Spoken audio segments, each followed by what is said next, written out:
Should marijuana be legal? This question has been at the center of political debates for well over 20 years, and I can't answer the moral side. What I can do is tell you if it's actually good for the economy or not. One of the most common reasons stated for legalizing weed is that it will boost the economy, citing potential tax revenue, jobs, and investment opportunities. But are these claims actually true? With over 10 years having passed since the first states began to legalize weed recreationally, and nearly 3 decades since it was first legalized medicinally, it's time to reflect on these claims and see if they've actually rung true. Today, I'm going to give you an in-depth analysis of how weed legalization has impacted states' economies. We'll compare states where it's fully legal, only allowed medicinally, and completely illegal to see if it's as economically impactful as advocates claim. We'll also look at Utah, a state that has not fully legalized marijuana and is known as a conservative stronghold, to see an example of the changes that legalization could bring about.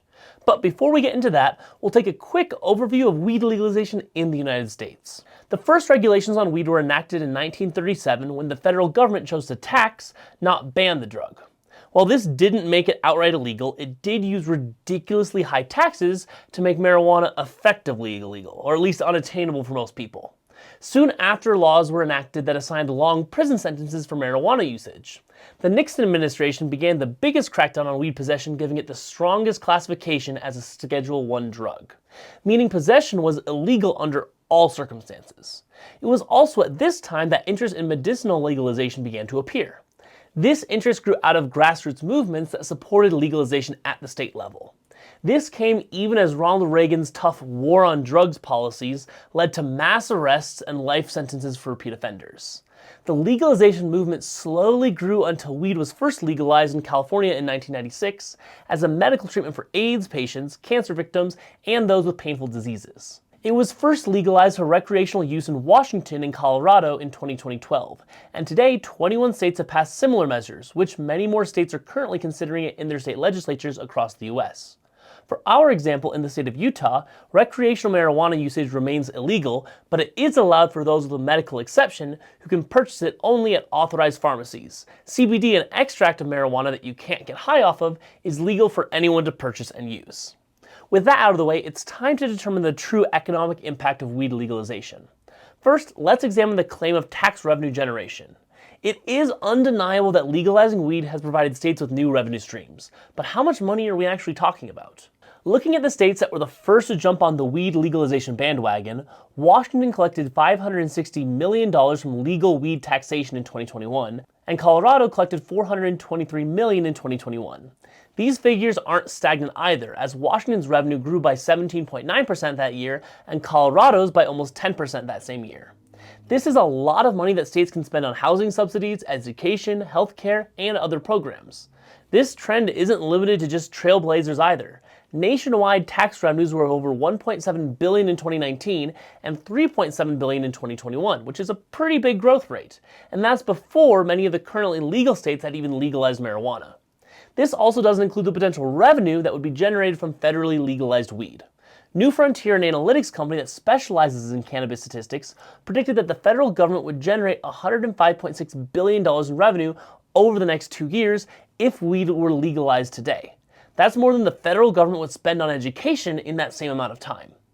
This potential income stream could be used to do a lot of good, or it could just be used to help pay down the ridiculous US deficit. As for Utah, they're missing out on over $44 million in potential tax revenue per year. That's more than the state collects from beer and tobacco taxes. Looking at states that just legalize medical marijuana, Arizona brings in $60 million and Maine brings in $3 million. While these may not seem like huge numbers compared to the recreational legalization, these aren't very populous states, and there are also far fewer medical consumers than recreational consumers. The states that haven't taken legalization steps are leaving a combined $2.97 billion on the table. These states still have marijuana markets, but they're underground and illegal and aren't regulated by the government and result in massive missed revenue opportunities. This insane amount of revenue raises the question, where's it all being spent? Looking at just the city of Denver, one of the first cities to legalize weed, gives us a good example of what the money oftentimes goes towards. Out of the $31.9 million they collected in 2023, $9 million was put towards affordable housing, $8 million towards operating the city's homeless shelters, and the remainder was split between weed education, small business investments, and spending on other smaller projects. So clearly this money is reinvested in the community to generate a positive impact on the people who need it most. For a product that is traditionally seen as destroying communities, its proceeds are actually being spent on ensuring that homeless and people with low incomes have housing, which is pretty cool. Interesting to note though, a decent portion of the proceeds are used to ensure that people are well informed about proper marijuana usage and the dangers that actually do come with it. Next, let's examine how the job market has been shaped by marijuana legalization. This can be most easily seen in states where the market has had time to grow and then stabilize after years of legalization. A study in Nevada estimated that over 41,000 jobs and $1.7 billion in income have been generated by the marijuana industry this year in the US. A similar study estimated that 81,000 jobs were created and an additional $3.5 billion in income from legalization. Weed legalization doesn't just create jobs in farming and dispensaries, but it also touches industries such as processing, packaging, and distribution, and it even creates opportunities for construction companies to build new facilities. These impacts can be kind of hard to quantify, but it is easy to see how a brand new industry and product line can lead to sweeping economic growth. Some estimates predict that between 1.5 and 1.75 million jobs will be directly created through nationwide legalization. Since over 75% of weed supply still comes from illegal sources, there is still massive potential for the regulated market to grow and create new jobs. With an industry that has already grown to be worth $25 billion annually, many investors have generated amazing returns. Companies are already listed on major stock exchanges and cover a wide variety of industry aspects, from growing to distribution to biotech development. Most still face legal challenges in getting listed on US stock exchanges though, since marijuana is still illegal on the federal level in the United States. So they oftentimes trade on Canadian exchanges. I know a lot of this video has been positive about the financial performance of cannabis, but their stock performance over the last couple of years has definitely been negative. In 2024, Advisor Shares Pure US Cannabis ETF is the largest weed exchange traded fund in the United States with over $1 billion in assets under management, and over the past 3 years, it's returned negative 43% to its investors. Other cannabis ETFs have had similarly abysmal returns, with Cambria Cannabis returning negative 30% and AXS Cannabis returning a whopping negative 53%. So why, despite the massive growth of the weed industry, are these exchange-traded funds often losing a quarter to half of their value? Well, a primary reason is that weed prices remain really low, making the profit margins for these newly founded companies very low, as the operating costs remain quite high. Cannabis companies also face many legal risks that make investors hesitant to invest. And there is the moralistic side of it that certain people just don't want to invest in this kind of a potentially addictive or bad product.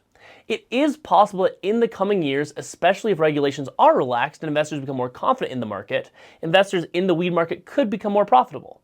Still, it's hard to see the positive potential future impact in this market with current exchange-traded fund trends. Increased tax revenue, new jobs, better individual income, investment opportunities, all of these have been improved in states that legalize marijuana. But this isn't the only aspect of the discussion. An arguably more important aspect to consider is the human cost to legalizing weed. Is it really good to encourage or enable people to engage in this behavior? Is it ethical to profit off of something that is potentially addictive? How is marijuana different than tobacco? Is this the type of society that we want to be building? These are questions that you need to consider in tandem with the economic benefits of weed legalization, and if we should actually legalize marijuana. So is it truly worth it for states like Utah to legalize marijuana? I would love to hear what you have to say in the comments below. Remember, be civil. Thanks for watching.